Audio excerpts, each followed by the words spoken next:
Hello, beautiful people. You're listening to the Communal Table podcast, part of Food and Wine Pro. I'm your host, Kat Kinsman, and my guest today is the incredible David Chang, who you know from, oh, good God, a gazillion different things. An empire of restaurants, some astonishing cookbooks, some astonishing, a growing media empire. The effect that he has had on the way that people in our culture eat and dine and think about food is inestimable. Did I say that word right? I don't know. But we're just going to get into it. Dave, I'm so glad you are here. Thank you for having me, Kat. Oh, golly. Where to even start? You've got so much going on right now. You have a brand new little baby. Yeah, it was about almost a month old, and it's been awesome. Yeah. I've done very little. My wife's done almost everything. It's, the labor falls down that way sometimes. And you also have, at the same time, bunch of new stuff opening at once. So you've got in Hudson Yards, and you also have a bunch of stuff on the West Coast. So how many restaurants do you have at this point? I don't know, in the teens. Yeah, I actually don't try to count because it's all one giant thing. It's just multi. Yeah. But how are you feeling? Are you sleeping? I am sleeping. Sleep's been the same amount, which is not very much because I've never slept that much, but I think I've been more tired. Yeah. Simply because when I come home, it's more about not shutting down. Yeah. That's what is exhausting. I can't figure out, why am I so tired? Because I'm literally sleeping the same amount, spread out over maybe, 2 or 3 different time frames, but I think when I come home now, it's I'm on constant alert because I want to make sure that the baby's all right. Yeah. I mean, that being emotionally present is exhausting. Yeah. Yeah. I've never felt that. That's what's really different for me besides having the child. It's just I can't unplug at home. Yeah. Yeah. Not that ever was the case, but now it's at another level. Right, because you were flying free for a long time. Bachelor day. For when did you meet your wife? I met her over 5 years ago. Yeah. Okay, and she was ready to sign on to the what it means to be with a chef. Well, yeah, but not really. She didn't know because those are different. It was just a different time in my life. Yeah. Yeah. I mean, let's backtrack a little bit. We actually, the first time we met was probably 2008 or 9. What year did your first book come out? Right around the same time. Yeah. And that was probably most insane time. Yeah. So I remember I was working at AOL and you came in to do an interview and my colleague had actually brought you in and I was just sitting there thinking, I had a million things to ask you because was it that long ago? It was right? that. So we've known each other a decade. I mean, not super well, but I feel at the same time when we've had time to talk, we've made the most of it. But I remember you came in and you're pretty quiet, and you were trying some things that really hadn't been necessarily seen in the restaurant world before, and you had this book, and I had so many million questions I wanted to ask you, but my colleague had brought you in, so she was running the interview, and I just wanted to keep you there and understand your brain. You were doing, so I think at that point you had the cookbook, you had Sambar. We had Sam, Ko, and Noodle Bar. Okay. Yeah. Yeah. And the cookbook came out in 2010. We had opened up Ma Pesh in Midtown. So it was just 3 restaurants in the cookbook then. Just that. No, but it was all, listen, they were all tiny. One restaurant was 12 seats, another was 50 seats, another was 60 seats. So really just wound up being one restaurant. Right. But the things I know about your brain also is that even if you had a small restaurant, it's not the seats, the full blast of your care and attention on that. It's not any sort of less energy than it would be for a 300 seat place. Yeah, things were full on then. Yeah. And what do you mean by full on? Let's talk about that. I mean, I really have a hard time distinguishing when and how anything gets delineated in terms of a linear time frame, if that makes any sense, because to my weird it brain, just it sure doesn't seem like anything happened. Yeah. But I can look back vaguely and think not like lovingly and nostalgically other than that was just, if I could just summarize it, intense. Yeah. There was just no sleep, all in, all every day was like really we felt like everything was going to end. And still feel that way, but then it was much more palpable. Yeah, I mean, well, it's also a setup where if you have places that are that size, you're dealing with the customers in a really, do you call them customers or guests? I don't know. Yeah, but you're dealing with them in a really intimate way. Because I remember eating at Co. Sort of early on, and that was one of the first times where I experienced where there was the kitchen where the people who were making the food were also, you were interacting with them in such an intimate kind of way and talking through all that stuff. You set up that model of service right there where that is that exchange, where you're walking through people through maybe things that are unfamiliar to them. So you kind of set yourself up for this talking to people. Yeah, well, that's the funny thing is I the whole aspect of having an open kitchen was not something that I wanted originally. Yeah. And you just sort of adapted. And I never really thought about the guest or the customer dining in a way. And I think that was a benefit and a detriment starting out. All I cared about was the food. And I didn't how should I say? I didn't behave in a way that I acknowledged that there was anything else happening. It became the way that transmuted was into an incredibly emotional experience on the guest side. I can tell you that. I left and I was alternating laughing hysterically and crying. And my friend who I was there with at the time, we were just we were blown away by the intensity of the feelings and emotions of it, because there is that care and interaction with the person who's making the food, who maybe wasn't somebody who was necessarily, when they thought they were going to be a chef, they didn't know they were going to have to be talking to people. Right. I mean, it wasn't about performance, right? Yeah. It was like, I think back in those days, we used to think that we were like an animal in a zoo.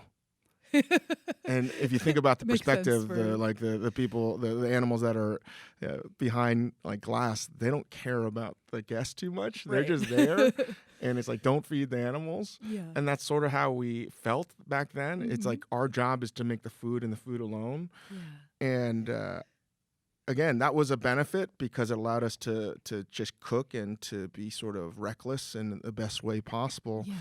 And it worked till it didn't work. Yeah. Yeah. And would you talk with your cooks like after service there about like how did that feel, or was it just like not addressed at all, or? Yes and no. I had a hard time understanding that there could be anything less than like a pursuit of excellence in a kitchen. So how we thought about the end of the day wasn't as reflective as it probably should have been. Yeah. It was very intense. And we're still talking about, and it's always hard to rationalize today in 2019 what it was 15 years ago, which seems not too long ago, but 15 years is a fucking long time. Yeah. And the fact that you've had that longevity is amazing. It's crazy. But it was still like an experiment. I mean, in some ways, Momofuku and what we're doing was almost like an art project. I fully... And we didn't know. No one knew what was going on. And partly the reason what we're doing is no one expected anything to work, so we didn't care. And I think back then I cared so much about doing whatever was necessary for the perfection or pursuit of perfection for the food that's how I was taught as well. Yes. We were all instruments to getting to that. That the prospect of feeling good about yourself was such a foreign concept, or even the staff. I think I had a hard time understanding how someone could not see what we were trying to do. And it must have been incredibly difficult for cooks back then. And I have a lot of reflection about how I acted and how I managed. And I'm not mad at myself like I used to be for not being able to be better. I didn't know how. Yeah. And there was no frame of reference, like in a weird way. Like now I can see representation in media today and how different that is for people that are coming up. Yeah. And there was no representation for me to know any other way of cooking other than how I had learned, even though you knew that there were other ways. Like it took a long time to sort of have that reckoning. And I think about a post in eGullet, one of the very first entries I in read eGullet, a lot of eGullet, yeah. Back in the day of Noodle Bar was a blogger basically just ripping me up, saying how I wasn't yelling at a cook, but I was basically like telling him very intensely, you're not doing your job, you're not doing your job. And I'll never forget that, because I was sort of not defiant, but incredulous that I could be misrepresented or misunderstood, because all I wanted was for both the diner and the cook to do great. I couldn't understand how it could be perceived as negative. It just was so hard for me to see. And I'll never forget reading that post. And you can still read it on eGullet. It's basically me being criticized for caring in a way that came across as negative. And the last line of it was, the irony of it all was, all David Chang cared about was, the quality of the dining experience, but he's the one that was the perpetrator. He was the reason why I had a bad meal there. And that fucked me up. Yeah. Because at my core, all I cared about was they're having a good time, and I couldn't find a way to figure out how to translate that. I didn't have the tools or the emotional well-being or anything, quite frankly, to find a way to communicate that other than work faster, harder, try more, be more intense, like force yourself to find a way to make it as delicious as possible. And in an open kitchen, the original Noodle Bar is what size of a one-car garage. You can feel everything. I'm an emotional sponge. Yeah. You can feel when the kitchen's off, when front of house is, when there's tension there, and it translates. It's so invisible and so palpable. Yeah. And that's, again, very good things happen and very bad things happen. And when I started to get that response, obviously I knew I needed to get better. It's taken a long time, because it's hard. Cooking is a very stressful thing. It can be very stressful. And I was 26, 27 and never had a leadership position in my life. On top of it all, I feel very empathetic when I see other chefs or any business owner that are just trying to make ends meet. So like when I see a mother freaking out in public or in the grocery store, which I think we've all seen, or in the shopping mall, I think I understood this better as a younger owner of Momofuku than I did when I realized, because I was like, oh, it's hard for them to be in a moment to just be calm, even though they want to. Yeah. How do you not We're not taught proper emotional response. As kids, we aren't given the vocabulary. We aren't given the tools. I was actually, just as I was getting my makeup done for this, talking about how it didn't feel like it at the time, but it was a blessing to go through a major depression at age 14 or so, where had there not been an intervention, I probably would have taken my own life. And it was hell to go through. But the fact that I was given that toolkit of therapy at freshman in high school, to have all of a sudden a language to say, here's how I'm feeling, here are the things I know I felt, and maybe being able to intuit that in other people. But I realized that is a privilege, and I happen to come from a family that understood kind of therapy. My sister's a therapist now, my mother was in therapy. Did you have any of that growing up? Absolutely not. Yeah. I mean, come on, that's I can laugh about that now, because that's just not how I grew up. At all, zero. It was work. Yeah. There was no Prove your worth. Very little emotion. Yeah. From my father, and it was excel by work. and Mm-hmm. everything I had done from sports to being raised in a Korean household, which Yeah. I think would be completely foreign to many people. If you're an Asian immigrant, you would understand. Mm-hmm. It's hard to rationalize how many kids that are first generation immigrants were raised, because the value system is literally apples and oranges. It's Confucianism versus Anglo-Saxon, Protestant, whatever. Mm-hmm. It's like literally two different worlds.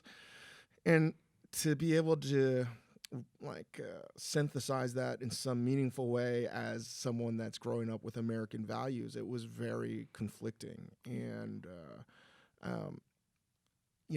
having an emotional release or having the tools to have, like, that just didn't happen. Yeah. It was,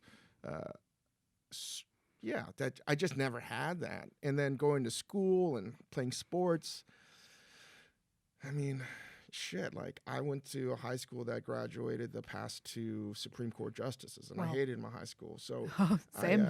Not with the Supreme Court justice, but the hating high school. Yeah. Because I got in because of sports. Mm-hmm. And what was your sport?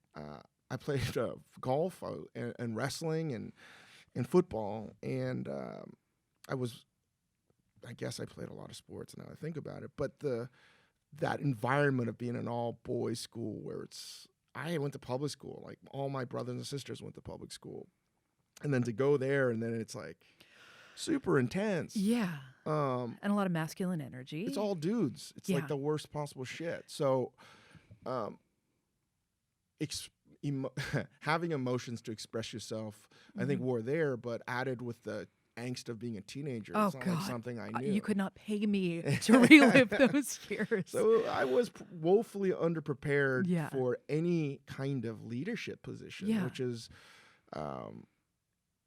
something I didn't know. And again, in cooking, you're promoted because you're a good cook, not because you know how to manage things. And that's why you see so many sort of broken souls in this industry that get promoted, because no one's told them anything other than you're great at this because you're a great cook. But being a good cook doesn't mean anything in this business.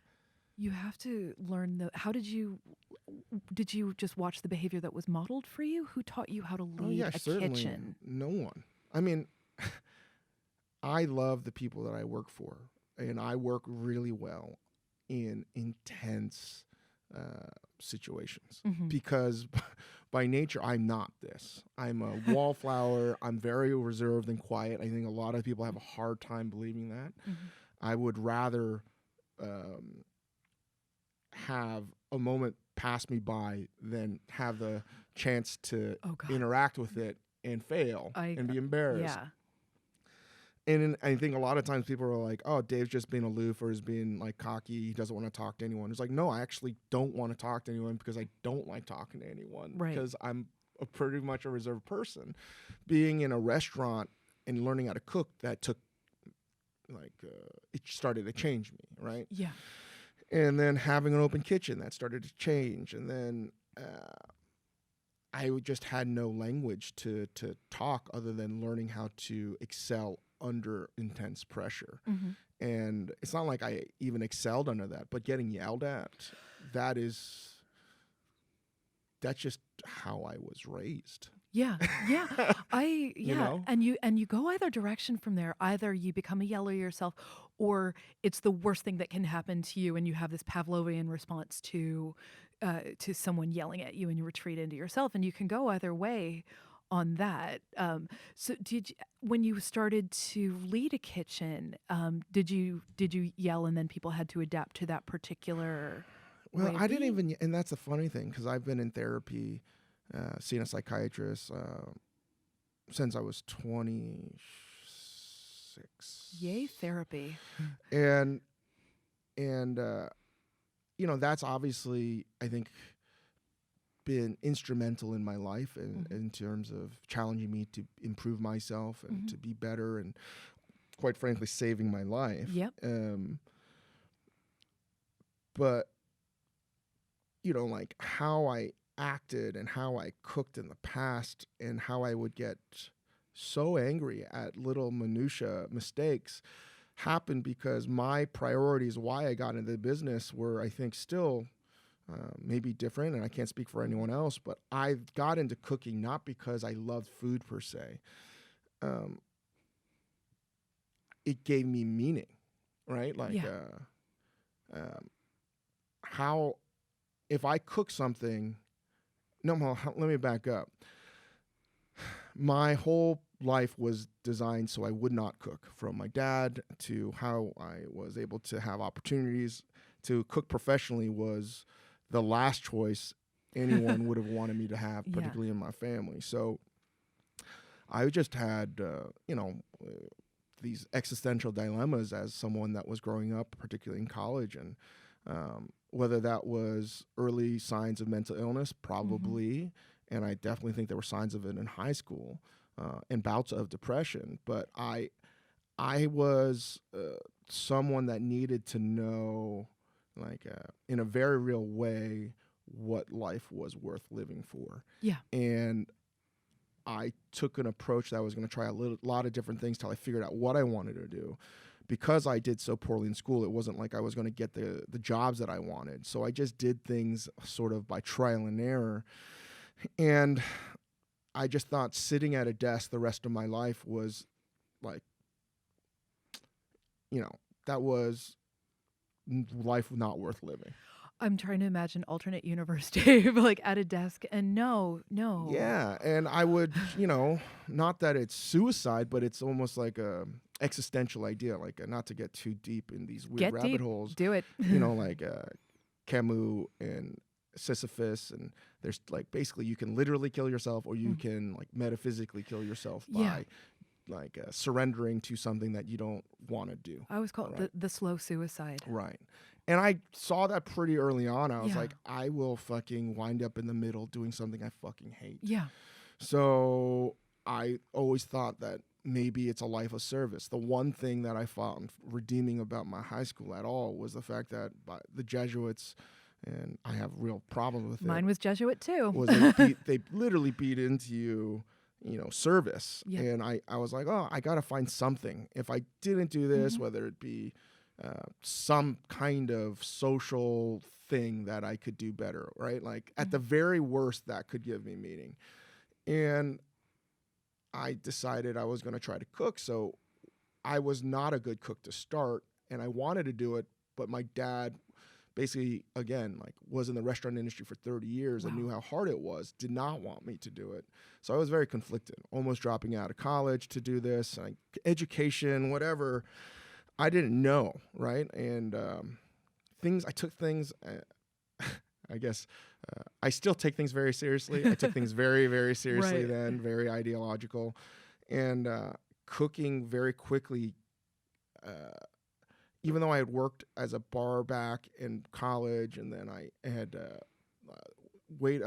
bus tables at a steakhouse, I didn't think as a career that anything that wasn't sort of predetermined from from an Asian parents, like they want you to be a doctor, lawyer, whatever. Yeah, right? there's a small sphere within which you can operate. Everything else is like not worthy. So I was like, well, I got to find out what I want to do, and the thing that seemed to be the least acceptable thing was much more appealing to me. And I think early this your on, rebellion? I think early on, I found ways to rebel against everything, going way back, and then. So I'm talking forever to set it up, because I think it's super important for me to still understand that cooking was something that I could do, that I could own, and that I could take from, even if I was poor at it, if I cleaned really well, if I sharpened my knives really well, if I followed the recipe, and whatever I did could lead into something that was delicious and give joy and meaning to something. That physical reaction of feeding someone and giving them that feeling of total fucking like elation. That dopamine hit. Yeah, you couldn't cheat that. Yeah. And I was really trying hard back then to find things that were not a lie, right? That were not that couldn't be hypocritical. And like that very base emotion to me was like, oh, like, and while I couldn't earn a huge living, I could live. I could find a way. And being a chef or whatever, that didn't fucking matter to me. It was just like that I know is truthful. Yeah. That you can, here are the emotions I can take, and it ends up with a smile on somebody else's face, or that like, that little happy dance in the seat. And then you start to sort of reverse engineer from there, and then you learn the whole history of gastronomy and how things are constructed. And if you follow certain things and you do things really well, from mise en place to treating ingredients right, you can actually start to manipulate things in like a sort of a, puppet master, use different levers to get the best out of a dish. So ultimately then the only thing that mattered was making the most delicious food possible. And then that's sort of surrounding yourself in kitchens where you have a motley crew of individuals, particularly back then. Yeah. And like I remember working at restaurants, they're like, "You're a college kid." Yeah, unheard of. So of. crazy. Have you been to jail? Have you yeah. This kid went to college. Have him do the food. Have him do the food costing because he's good with numbers. I was like, whoa. Like I'm cooking here because I can't do anything else. Right. Like that. It's such a great island of misfit toys. Like the kitchen is, in such a wonderful, in all the good ways that can mean. I mean, I've heard from so many people that they don't fit somewhere else in life, and they find home in the kitchen, and and that's what it was. I was like, oh, everyone here, what dawned on me was like, these are individuals that could have been successful in a variety of walks of life, but they found their sort of calling that they like to make food or do food, or it's a variety of different reasons why. But that's what I loved. I love working in groups and for team goals, and they had that sort of team sport mentality for me. And you could still be an individual and find different ways. So like, what I love about cooking, I guess, is everyone can have the same recipe, but you're going to find different ways to get there. And it was just endlessly fascinating, the different sort of pieces you would need to pull together for a good service every day, and how everyone was different and different reasons why they were there. Yet, if you took them out of the kitchen, there would be like, it was comical of how unable that we were all able to like sort of function in society. Yeah. So when you have that, it's the end of the night. You're all, cleaned everything down, and your mind is still going. Talk to me about that moment back then, and that moment for you now at the end of service, and what you've learned about how to treat your brain in that moment. Well, it was fear. Back then, when I was cooking for other people, it was sheer fear that I might not have a job tomorrow. Yeah. That I'm going to get fired, and this is the only place I want to be, and this is where you're going to learn, and you want to progress through all the stations.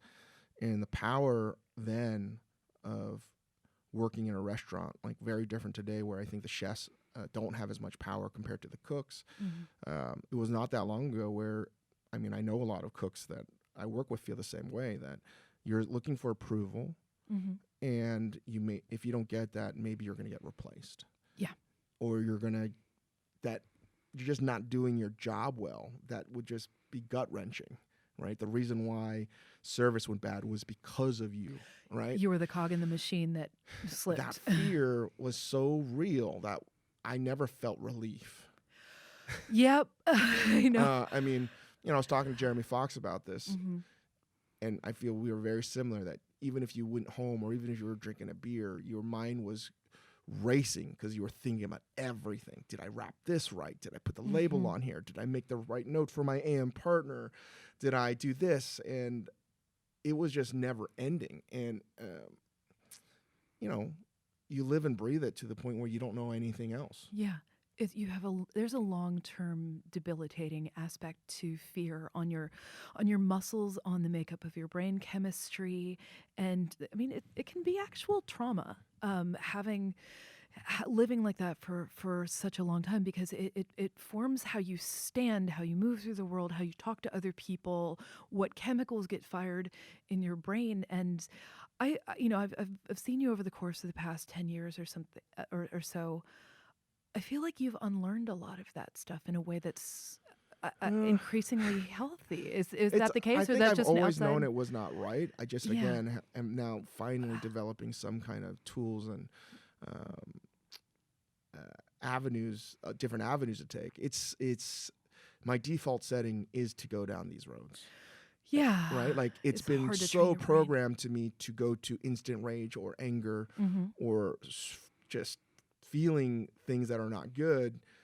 And again, like without getting a lot of help, I don't know if I would even have the basic tools to even acknowledge that. Mm-hmm. Knowing in your head that you need to get better is very different than actually executing it. And that's the biggest thing for a lot of people. Just because you know it does not mean that you are doing fucking anything. That's getting to help. I'm going to shout out a number really quickly because I always think this is important. Crisis text line, text at 741-741, man 24/7 by people who give a damn, who have done the training. I have gone through that training, and if you're ever in a moment of crisis, you can text them, and they will help you get to a safer place. Because there are some when you're in that mindset. I have a panic disorder in addition to ADHD, anxiety, and depression. And I went through a really, really bad panic spiral last summer. I saw you sort of, I'd started dealing with We it. talked a little bit about it, though. Yeah. And I and I ended up going on medication for it. But the point that I had to get to think where I'm really going to do something about this and not just live in this thing where my body and mind are torturing me 24/7. That was a really hard thing to do. Even though I've been to therapy for years, I had not been on medication for 11 years, and just getting to that point where I was so afraid that they were going to say like, "Oh, your brain is fully busted for the rest of your life, and there's no hope for you," and that is a scary thing. And I ended up going on medication, and within 40 minutes, my brain and my body felt better than they had in like 10 years. But to get to that point, even as a person who is a very public advocate of mental health treatment and stuff, it was even hard for me. So if you're a person who doesn't have any of the stuff that I grew up with, where I've been going to therapy for all this time, how do you make that move? You know, I think that we talked about this in Matt a few years ago, and it's not that I was disagreeing with you. I was Oh, like, you were. It was okay. We actually I did disagree, but like I didn't know if I conveyed it in a better way. I was like, you wanted to reach out to chefs, but I was like, Kat, like, it's not being blessed. That's not it. It's like you've had the experience Yeah. to know. And I was like, I know these people that are in this business, and almost everyone needs help, and Yeah. they're not going to talk about it. Yeah.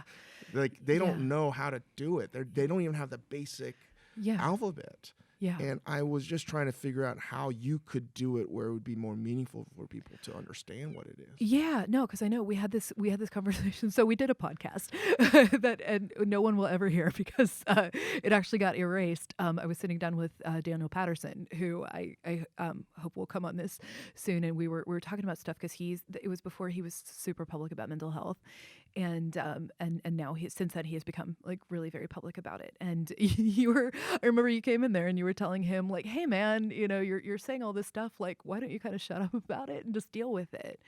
Well, I remember that because Dan Patterson is so brave, and I remember him telling me, he's like, this is what's happening, and I'm just going to let everyone know. And I was like, Dan, it's very precarious to talk about what's going on with oneself. Yeah. Because it can seem like you're projecting that it should be the same for everyone else. Right, absolutely. And that's all I was trying to say. It was like, it just is happening. This is a welcome. You now acknowledge a lifelong battle that you're going to have. Yeah. And I feel like in a weird way, it's like calling your home run before the pitch even happens. Yeah. And it's so hard not to do that. Yeah. And that's why it was like, Dan, I'm here.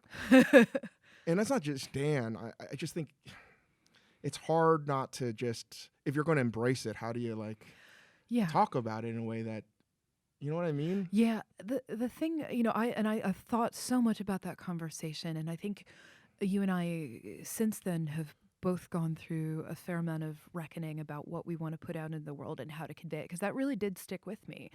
Because I stood up at Mad Symposium, which is international gathering of chefs, and talked about the crisis in the industry, which everybody knew existed, but not everybody really wanted to talk about. And half the people were like, oh, fuck yeah, we need to talk about this. Another half was like, why are you doing this? Why are you trying to make us pussies? Why are you trying to, and got pushback on it. Um, and I felt like, okay, let me figure out like what I need to do with this. And then something happened last year that made us have to talk about it. It's okay if we go down this road? Sure. Because Anthony Bourdain killed himself. And you did an incredible podcast in the wake of that, where you were it was a gift that you gave to the culinary community, to the world at large, where you talked very openly about what you had been through. And we went back to Mad Symposium this year, and I didn't get any pushback talking about stuff this time, and people are talking about it. And Yeah, it's I think about a lot of these things all the time, and I don't know if I would have. I listened to that podcast after Bourdain passed, and I was like, I don't know if I would ever do that. I can't take it back now. Yeah. But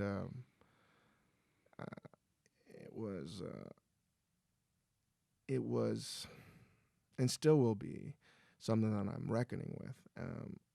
We all are, but I didn't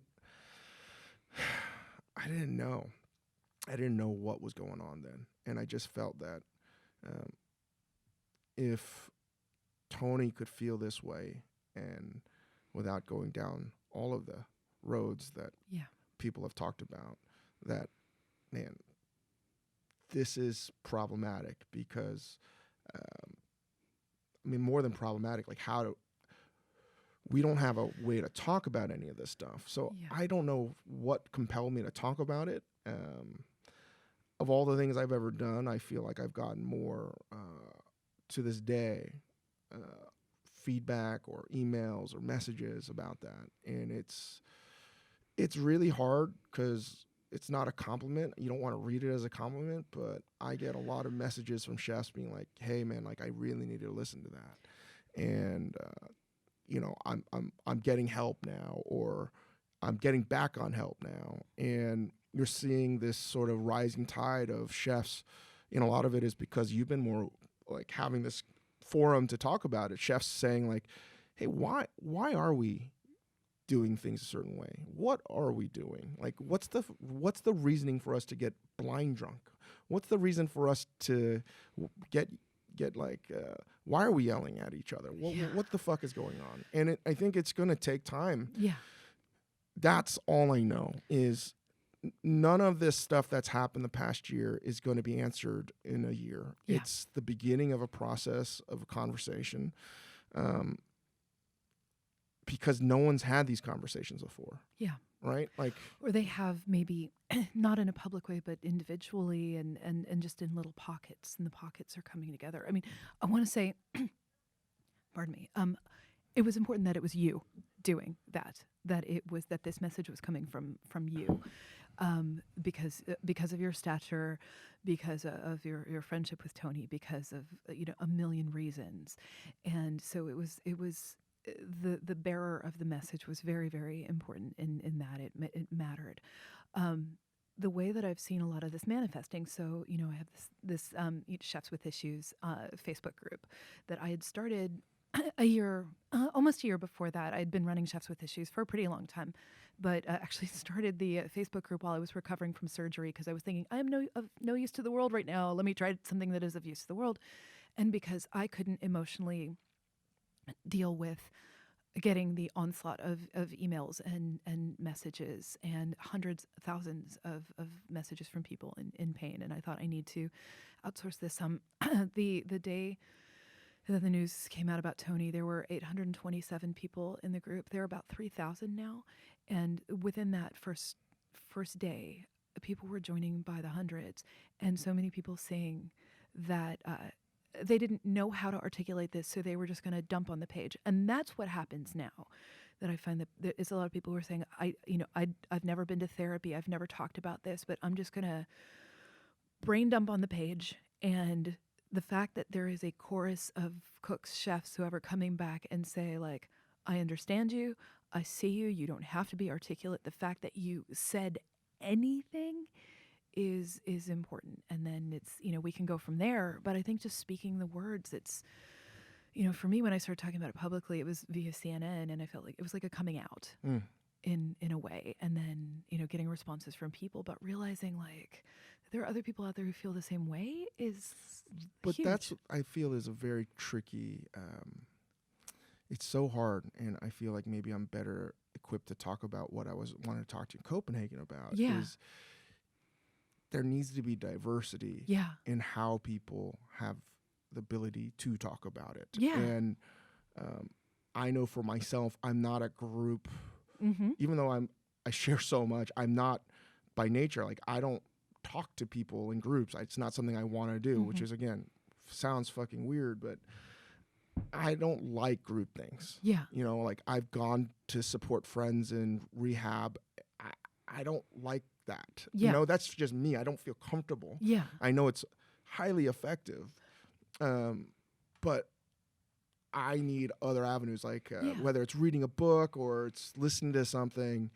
And that's just what I feel, I guess, why it's important to talk about it is like, you don't have to feel bad because you're not talking about it in a group chat or whatever. It's just like, just start with thinking about it. And I don't know, talking about all this stuff and you being so forthright and honest, like that was important. Like to have that page where people could talk about it, like it's so important. But like I remember when Bourdain passed and everyone is talking about these suicide hotlines, and I just was like, yes, very important, but also there are a lot of people that don't want to feel stigmatized because they have to call a hotline. Yeah.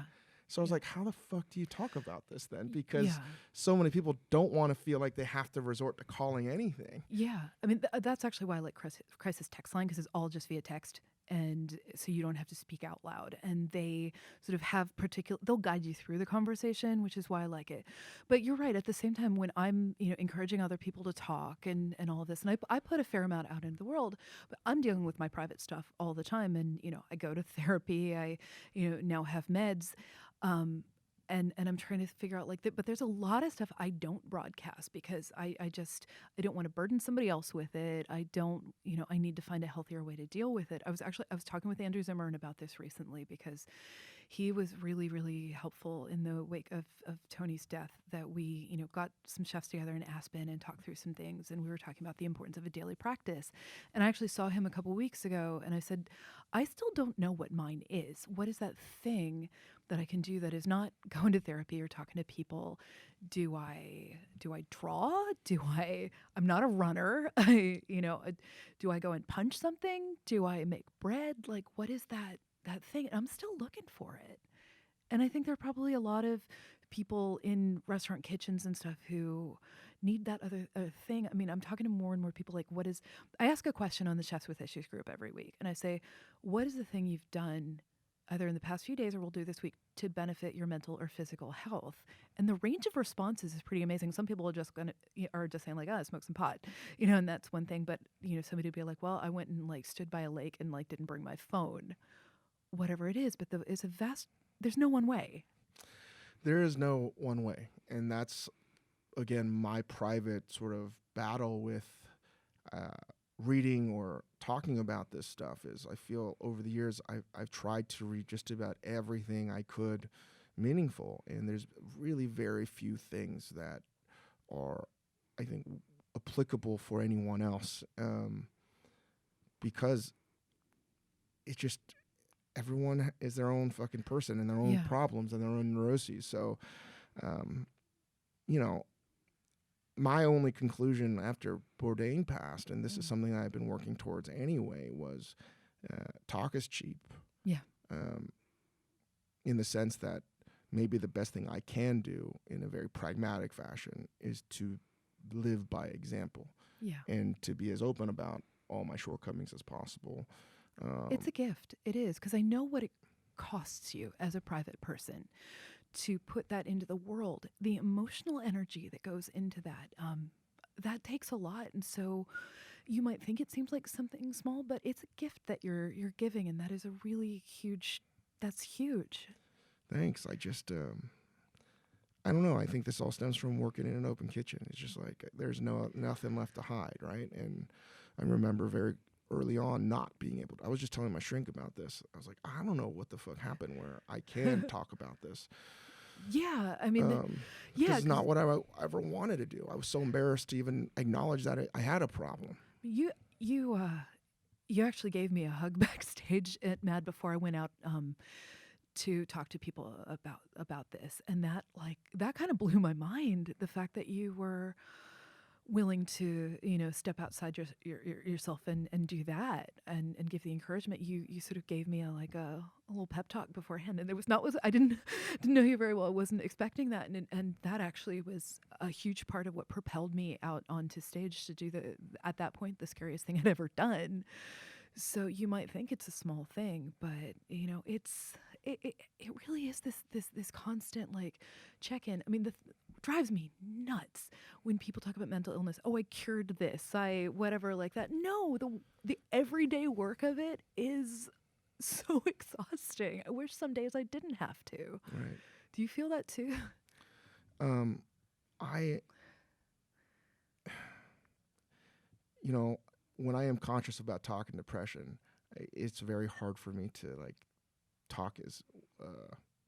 to talk about it. It's when I'm not thinking about it, it's so much easier to talk about. But I've learned to embrace it. Yeah.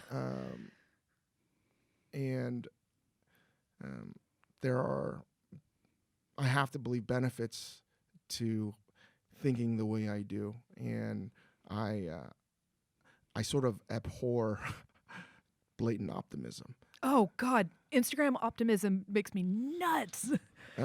It's almost like a totalitarian state to just think that everything's going to fucking work out. And I think the best way to be an optimist is to think that you're going to be the best way to be an optimist is to hope to be wrong as a pessimist. I like that. And I've just learned that it is what it is. And once you deal with it long enough, as I have for me, you just wrestle with it to the point where it is just everything. And I have these things and I let them. It's just fucking weird talking about out loud. Yeah, I know. Yeah, no, I know, and which is why I appreciate it that you're so. Yeah, I don't know why. Maybe because I found that there's such a dearth of meaningful ways to talk about it, or to listen to it, or to read about it. The best book on depression, I think, is Will Styron's sort of his autobiographical point of God damn it, I can't remember the name right now. Will Styron, who won a Pulitzer for who did the Noonday Demon? Is that Noonday Demon is another great book. Yeah. And his father was in the pharmaceutical business, and the better books are the ones that are not being prescriptive about what you should be doing, but also just telling you that I got fucking problems. So again, I don't know what's compelled me to talk about it, but I feel like I've been talking about it always. I just have never. I've always talked about it. Just not in front of a microphone necessarily. Yeah, but to people, I've never shied away from it. I think people that know me have always been like, "Well, Dave's a little off." All the best people are what even is on, and if you find the person who is seemingly the most functional and happy-go-lucky shiny person, 10 out of 10 they're dealing with some stuff. Right. And it's true. It's like we all are. And I mean, talking about it is the first step. And I don't know, I have so much to say about this, but I'm very reserved talking about it because okay. it we don't have to keep pressing the bruise. No, it just scares me to talk about it because I feel like people need to do their own thing. And all I know is they just have to hold out hope. I mean, to me, there's strength in vulnerability, a thing that we are, taught, that I know, the phrase that I keep hearing, come up in kitchens, always shut up and cook, where you're tough, and then you snap. And there's that, the more that, the things that I grew up with that I am the most felt the most shame about dealing with mental illness or physical things, or whatever it happened to be. The biggest gift I ever gave myself was being out with it and feeling like, what, I'm Teflon now. I already put all my stuff out there. I realize it really helps to write a book about your stuff, because then it's all out there. Because I lived in fear of people thinking either that I didn't care about them because I didn't show up at their events, that hurt their feelings somehow. And it was, and being able to explain in public, well, it's because I'm afraid to leave my house, which was the most shameful thing in the world to me. And I developed it took so much energy because I would show up somewhere finally and I'd smile, sparkle, all this kind of stuff, because I didn't, to compensate for the fact of how crappy I felt inside. But to have that out as a narrative in the world, like, okay, this is just what she's dealing with. Like, it gives somebody else permission to Right. talk about it. You've also, though, done some things, and this really impresses me, that systemically within your restaurant group, I've spent a fair amount of time talking with your director of HR, who is a mighty, mighty force. Leslie is the best. She's an incredible woman, and I definitely want to have her on the podcast. But you've done some things for caretaking for the people who work with you. Can you talk about that? Yeah, I mean,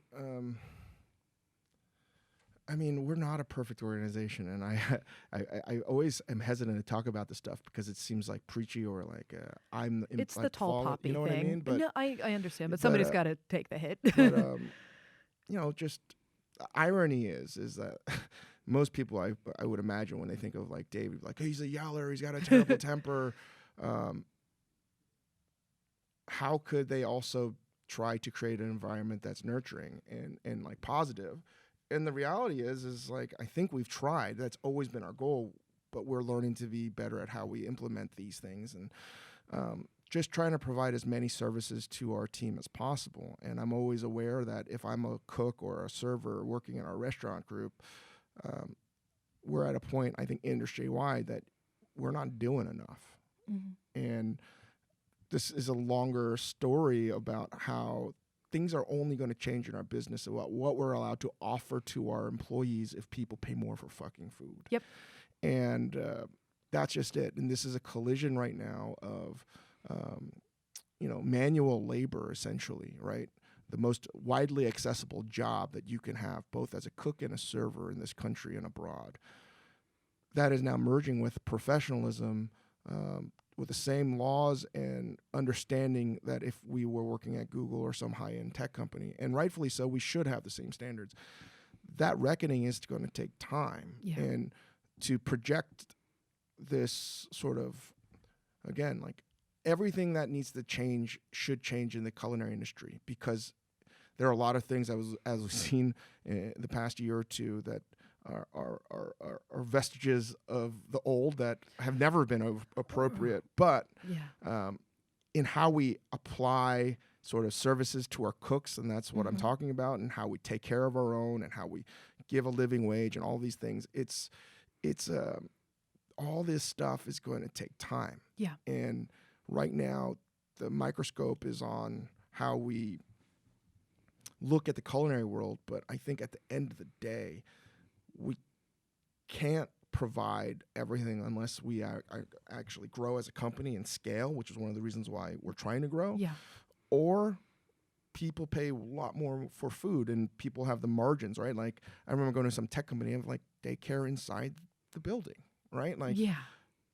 Can you imagine a restaurant that has daycare? In the restaurant that is not like that is also very good. Their Reem also like takes her kids to work, and that's the thing. I think that's actually, I've seen some women-driven restaurants where people do bring their kids, and these are smaller scale operations, obviously, but it would be amazing to see. Like, I always say Darden is my white whale. Like, right. If I could get 15 minutes with the people from Darden and be like, hey, here's, some things you can do. But like, can you imagine like restaurants on that kind of scale having like childcare available? Yeah, I was talking to someone at Goldman Sachs who's a new mother, and she's like, she gets like, I don't know how many days of emergency childcare. Wow. Right. And I was like, what the delta between restaurant industry and what Goldman Sachs can offer is massive and vast. But to me, there are a lot of answers and reasons that we need to like change to get there. But first and foremost is, how do we get people to pay more for food? And this is not an answer that I have. We're talking about massive. This is something I think about a lot, honestly, as a person who is in the media, because I see both parts of this. And I think it's about, we need to kind of work together and shape the narrative. And, you know, I've banged this drum a million times. People really care about how the chicken was raised, but not about the line cook who was making that, and change the perception of like what goes into food, about valuing labor, about valuing people, about valuing immigrants is a huge part of these, and valuing the lives of what goes into a restaurant meal. And I think a lot of the onus of that is on media to help convey that to people, what they are actually paying for. I don't think that people understand, like, you know, tipped minimum wage. I don't think that they understand the hours that people put in. I don't think they understand, you know, the hours that people don't get paid for. People don't quite, I won't say people, many people still don't understand how, you know, a piece of steak got to them. Yeah. How are they going to understand anything else? Yeah. The fact that this was not just, this piece of meat did not fall from a tree. Right. You know, food is just this weird thing because you can bury so much shit along the way. Oh God, yeah. And I think that's been part of the thing that is, you know, especially in the last like 5 years, something driven me nuts about restaurants as I've gotten to know people more and more and been open about this. The sort of valuing the diner's experience above the people who make it, and that irony sickens me on a regular basis, that it's a hospitality industry, and people are being least hospitable to themselves. Right, and I wonder now the sea change that's happening. Right, like, is food going to be less delicious if people, like, if we make these changes that should be happening? And I don't know what that answer is, but I do know from my peer group, everyone that I'm friends with would want a better working environment and to pay everyone more and all of these things that are very sensible and rational and empathetic. But again, just like we have a hard time talking about our sort of mental illness, we have a hard time figuring out what the hell is happening because we still don't have the tools as to what's right. Yeah. And there's a credible amount of pressure right now. So huge, speaking from just, if I'm going to speak for like some chefs, how does the media understand this? Because there's constant criticism, right? Like constant evaluations, and from Yelp to Instagram to Twitter, you need to be sort of ruthless when evaluating something. Yeah. But if we're going to become more empathetic as an industry, I do believe the media needs to understand that as well. Yeah. And to viciously destroy a restaurant because they didn't do something right, or to penalize someone because they didn't do something right.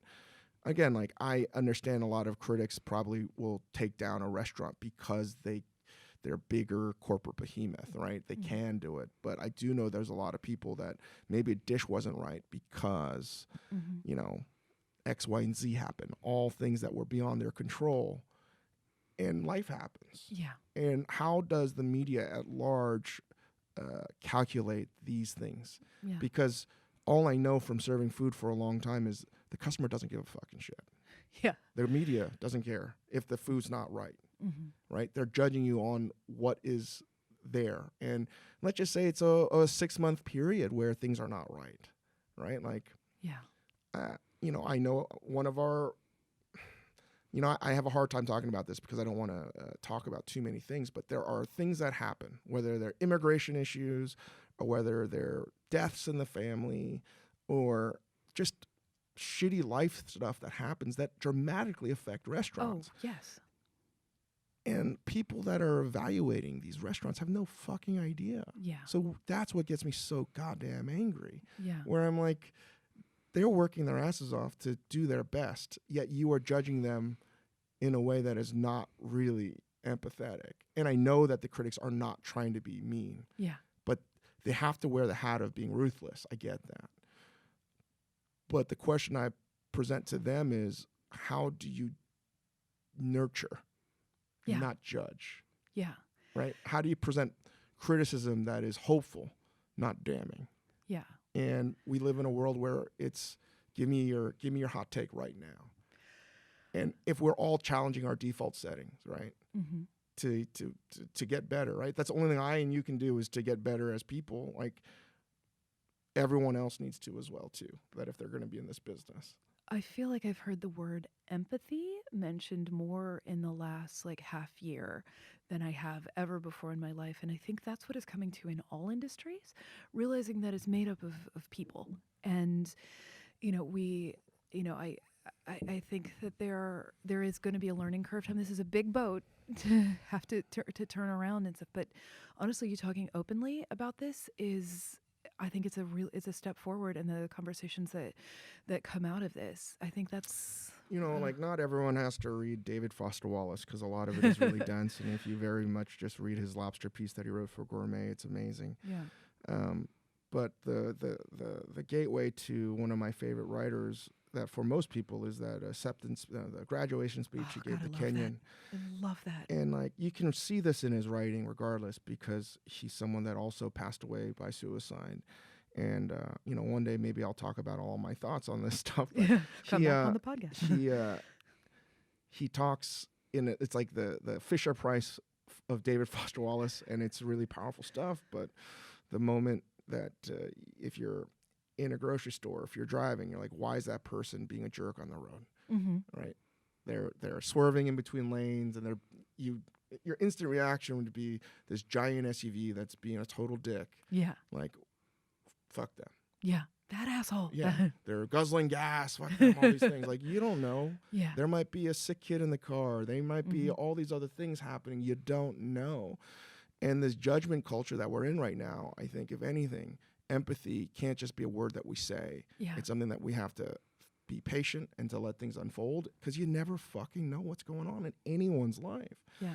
And, why is someone grumpy? Why is that mother that's, angrily, maybe yelling at her kid? Like, I think he's like, says like, you don't know. They could have just come from the hospital and her husband passed away. Like, yeah. You have no fucking idea. These might be extreme situations, but ultimately, empathy gets thrown around too much without any real weight behind it.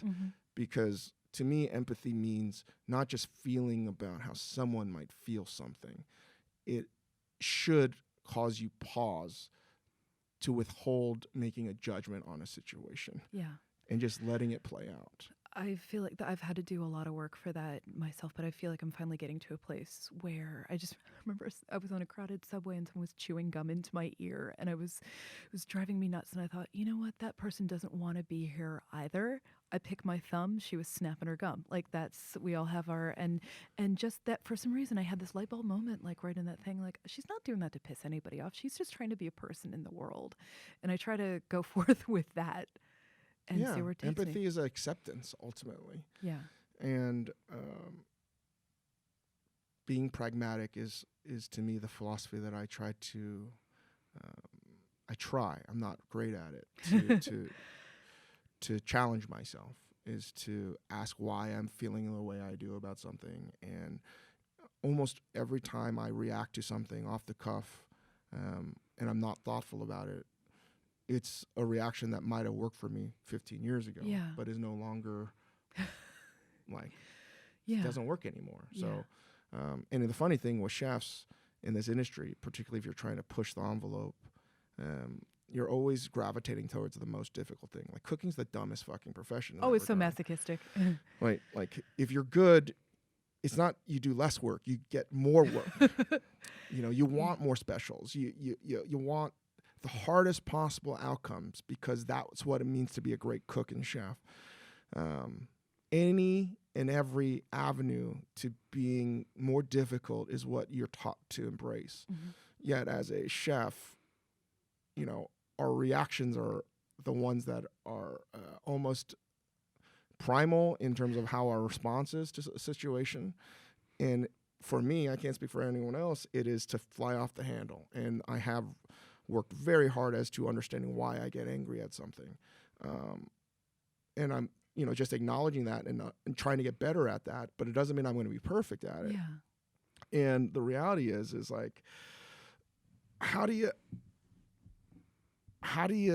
tell a cook that if you want to work harder and get a better knife and make this pickup more difficult, how do you teach them that, like, not following on your default setting is what you also need to be working on as well. Yeah. Now, don't give in to your basic impulse. Yeah. And in a very simplistic, stupid way, I genuinely think in Star Wars terms, like, bring the Star Wars. It's I always felt that the dark side was way cooler. I was like, it's so much cooler. Their clothing is better. They got to do cooler fucking tricks with their powers, and, and it's just TV. But, in some ways, the reason why I think Star Wars resonates with the world over is because it does represent some very basic understandings of the human condition. And I mean, as a cook, we wrote about this in Lucky Peach. You're trained to, like, I was trained under the dark side. Yes. And that's just what you knew. There was no other way. But then if you think about it, if you're a stormtrooper, how the fuck would you know you're working for an evil empire? No, if that's all you, if that's all you know. Right? And then going back to the Foster Wallace speech, it's like, how do you know you're breathing water? Yeah. Yeah. Right? Like, it is what it is. And only through pain and suffering and trying to see different avenues have I realized, like, oh, there's other ways. Mm-hmm. And then you have to get over yourself, because anytime anything's new is presented to me, particularly in the culinary industry, right? As another side to this, it's been so difficult to get us as a culinary profession to adopt the metric system, for fuck's sake. Yeah. Right? Like, so dumb. It's so much better than ounces. Yeah. It's more precise. Yet people think that it's lame. And I'm like, if we can't adopt the goddamn metric system, how the fuck is anyone going to see anything else? Right? So I think that when you're presented with new in this industry that's been so stuck in its ways for so long, people get scared because their livelihood or their meaning is going to be challenged. So change is good, and this industry needs a kick in the ass. But I think that for me, when I think about challenging myself to be the best version of myself, and the most difficult version of me is to be patient, to be calm, to be thoughtful, to analyze a situation without reacting. Breathe. And that's fucking hard. And I'm learning, like, that being a Jedi must be way more difficult than being the dark side, like, way more difficult. Oh my God. I want to go down this road so much further, but I know we're on a time crunch. So I have a few questions that I ask everybody that I think we'll probably I doubt anyone thought we were going to go down this fucking I rabbit wanted hole. to spend like another hour. Obviously, I think about it a lot. I want to read that essay from you. So there's, you've been really generous with putting all this out there, and I know that is hard. But this is the Oprah thing, where you put out into the world, what is the selfish thing that you want for you? What's something you want? What I want is to be present for my family and to not feel guilty about that. And I struggle with that every day, especially since my son's been born, because I have to work. And I know what the answer is, but I don't know how to do it. Yeah. Like, to not feel angst that I'm not working is fucking hard. Yeah. Because I derive meaning from work. I am a workaholic. Yeah. Right? And I am acutely aware that Tony was a workaholic. That was his addiction. My addiction is fucking work. Like, and it's also a blessing and a curse because it keeps me alive. Yeah. But it's also a fucking addiction, and it prevents me from enjoying just about anything else in life. Yeah. So it's the first time in my life, besides my wife, that I have something that needs me to care about it more than work. And is fucking me up. Oh, man. So anybody out there who is listening who can help Dave with this is what that question is for. What is your comfort food? Man, I don't know anymore. Do you get to pick? Changes all the time, right? Yeah. I mean, at the end of the day, I think it's so hard to go wrong with chicken fingers or Popeyes or you got a kid, you're going to be eating more chicken Yeah, fingers. like, honestly, comfort food is anything that's just delicious. Yeah. To give yourself that moment where you're not analyzing and you're just enjoying. Yeah. It's just like whatever you want to fucking eat. That's your comfort food. I like that. What's the last meal that you had that made you emotional? Man. I sound like just because I cooked it myself. All right. And I cooked it recently. And we have a Jamaican baby nurse. We're fortunate enough we have like someone that's helping us out in their daytime, because that's the other thing that's fucking me up, is like how most kids have been born with nothing. Yeah. Or oftentimes with a mother that has no means. It's been really weighing heavy on me. And I've been making like a lot of Jamaican food. Yeah. And that's been very meaningful for me, because it's like, it's moving me, because I'm like, oh, this is the fucking future. Jamaican food to me is like future food. Yeah. So I feel really excited about that. And that moved me, because like I'm making food for someone that knows Jamaican food, and it's like a challenge. Like, I got to make this better than something she can get in a grill, you know. That's awesome. God, I want that meal. So, but what is and then next question, which goes right into this, what is the last meal that somebody made for you at their house? Man. No one cooks for chefs. So no one cooks when did I have a meal at someone's house? Oh my God. I don't know if I can answer that. I have nothing. Or did it? I guess my mom. Okay, what did your mom make for you? My mom made pindadok, so it's Korean mung bean pancakes, and we were at the hospital, and she found a way to buy all the ingredients, go back to her apartment, and she made it for us, regardless. And I told her not to do it, and she still did it. And then when she left back to go home, I was very excited that she made it for us still. That's so nice. So we froze them, so whenever we're hankering for one of her delicious cakes, mung bean pancakes, we reheat them. That sounds so good. Like a little present that keeps happening. Yeah. So what living musician would you want to cook for, and what would you make them? Living musician. I know. That's the wrinkle. Oh my God. Living musician. And we got one question after this. I don't know, living musician. Let me think about that. These are fucking hard questions. Sorry. Oh, man. This is why I'm glad there aren't a lot of podcasts this out there yet, so people don't know what the questions are. Well, I'll ask you the other one if you want to think about that. You have 5 uninterrupted minutes for self-care. What do you do? 5 uninterrupted. Oh, man. Somebody leaves you, you're left alone for 5 minutes. Everything else is taken care of. The kid's not crying. Your wife is happy, maybe taking a nap. The kitchen's fine. Honestly, I'd probably read a book. What are you reading right now? Oh, man. You don't want to know. I do. It's so weird. I don't know what the fuck, where I have the time to read this stuff, but I've been reading all these old books that I never really read in college, sort of did, but didn't understand it. So I've been reading and rereading The Birth of Tragedy by Friedrich Nietzsche so much. Oh, man. And a few other things, but that's embarrassing to admit. No. But I've been really wrestling with a lot of the things that he said years ago. So, yeah, that's and little light nighttime reading. Little light time reading, yeah.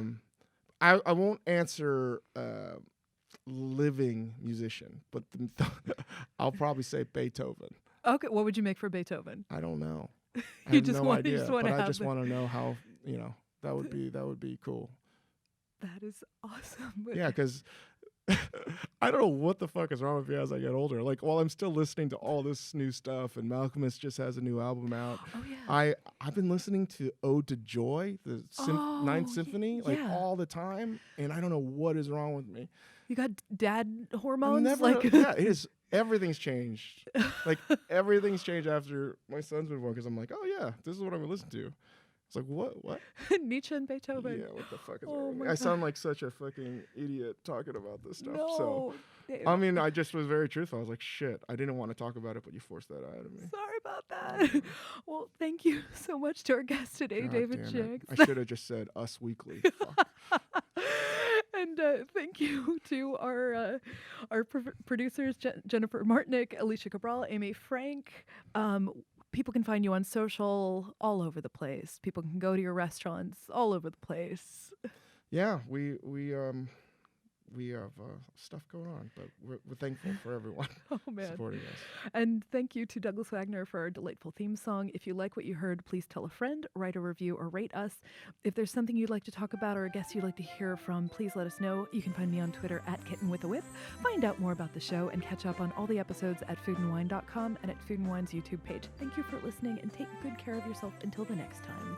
Thanks, Dave. Thanks for having me. Did I drop too many F-bombs? Oh, no. I'm pretty sure I did. No. I didn't.